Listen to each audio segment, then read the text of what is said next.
Hey, what's going on, guys? This is KNasty3090 here. Welcome back to another MLB 18 The Show Diamond Dynasty video. Today we're talking about a touchy subject for some people, and I actually have a different opinion than most on it.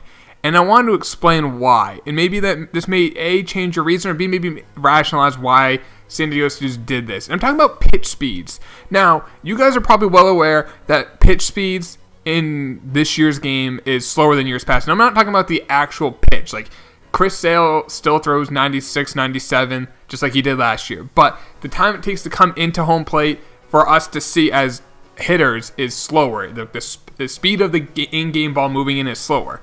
And a lot of people are upset with it, saying that it brings down the gap between a great player and an average player. Now, before I go any further, I am not a competitive player. I don't pretend to be a competitive player. I'm not going to say I'm going to win every game. I'm above average. That's basically where I'm at. But I actually don't mind that pitch speeds are a little slower. Now, before you disagree with me, hear me out on this, because every year for the last 3 years, the number one pitch everyone throws is a fastball up and in. Every single time. If you get a guy throws hard, bring in Chapman. Bring in Chris Sale. Bring in, if you have a flashback, Verlander. And those cards were always incredibly dominant because of it. Because they threw hard. That was basically it. Which is great. They're great pitchers. They threw hard. There's also pitchers who weren't great, who threw hard, that were good in the game because they only threw hard. Now, since the pitch speed is slower, not everyone is reliant on guys just throwing hard. And what that has done is open up the player pool for us to use. For instance, Don Sutton last year would have sucked. This card would have sucked. 100% would be terrible. Fastball gets up to 93, 94. Someone has told me they've seen him touch 95. I have this card. I have not seen him touch 95. I think 93, 94. But his gap between his slowest and his fastest pitch is 18 miles per hour, which is elite. That's the thing you guys have to look for now, is you actually can't just be throwers when you're pitching. You have to pitch. You have to use your pitches to set up instead. And I think that's a different type of skill that people will learn. We've been doing the same thing for years on MLB The Show Online. Fastballs up and in. Just if a guy can't turn on it, then you're going to beat him. And then that guy's just bad. And you're going to have to learn to hit it. Well, now it's different. Now you actually have to pitch. And it's kind of like a two-edged sword, because people are like, I hate it how it is this year. And then other people will be like, it's the same game every year. Well, they've mixed it up. They've now opened up the player pool, because you can use cards like this Don Sutton. You can use cards like this Brett Saberhagen. I haven't used Saberhagen, but he only throws 90. Well, I say only 95, but he's not like a super hard thrower. Hoffman, if I can get to him right here, he throws 92. Last year, no one in their right mind would use this card. However, he has an 18-mile-per-hour gap between a fastball and a changeup, which is elite. That changeup has 99 break. It's going to be in this. No one can use this card unless you can get him in BR. He's going to be amazing because of the gap and change of speeds and the movement. Not because he throws 100, which he doesn't. He throws 92. So it opens up the player pool for us to use these cards. And I've seen people complaining about, oh, this guy beat me because the fastball isn't thrown as hard as it used to. You're going against the same lower pitch speed, which I never understood. If someone says that, now if it's like a fielding animation, I think that's a little different. But if it's just a pitch speed, if it's slow for them, it's just as slow for you.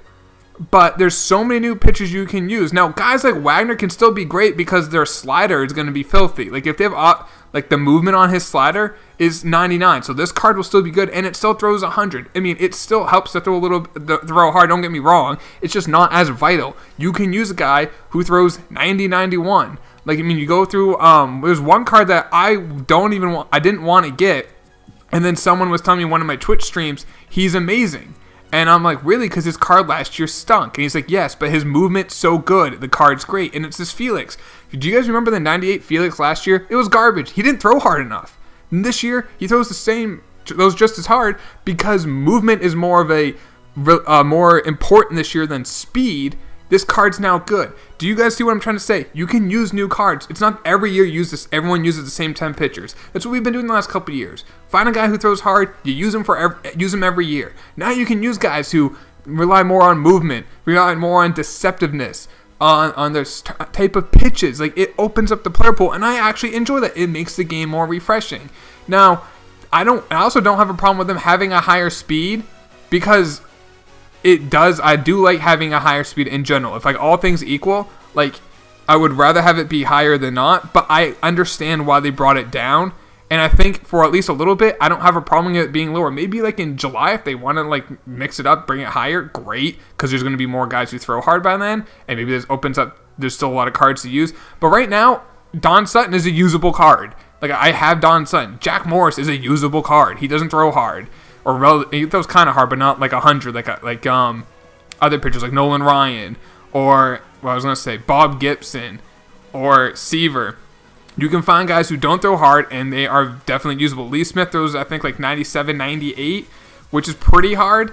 But the thing is that this card makes this great is his sliders movement. And this is just something I want you guys to keep an eye on. So yes, pitch speed's down. It's down for everyone. So if you're a great player, which a lot of people, I don't know, I hear everyone telling me how great they are, and I mean, maybe they are. Maybe every single person I've ever met is amazing at the game. Adapt. There's a phrase in baseball called adapt or die. Figure out how to pitch without it, and instead of just throwing the ball hard and expecting results, pitch. Learn how to pitch. Learn how to set up a pitch. Pitch 1 to pitch 2. Think 2 or 3 pitches ahead. That's what you're going to have to do this year, guys. And if you don't like it, maybe they'll change it. If not, learn. It's not that hard. I don't know, maybe I'll make a video about teaching you guys how to pitch if you guys want that. Like I said, setting up, using one pitch to set up the next pitch, and then the next pitch setting up the one after that. That's what real pitchers do. I don't know, it's a little bit more realistic. I don't know, that's just my opinion. Like I said, if they increase the pitch speed, I don't mind it. Because, I mean, it's nice to beat a guy with high cheese up and in. I can usually turn on a fastball. I'm usually really good at turning on a fastball, so I didn't have a problem with high speeds. But now it's opened up the door for me to use new cards, which I personally like. So it keeps the game fresh. That's it for the video, guys. I just wanted to mention that. I see so many people mentioning about the pitch speed being a problem, and I'm trying to see it in a different way. And for me, I actually don't mind it. So that's it for the video, guys. If this changed your opinion at all, or at least open your thoughts on it, drop a like on the video, subscribe if you're new, and I'll talk to y'all later, boys. Take it easy. Peace.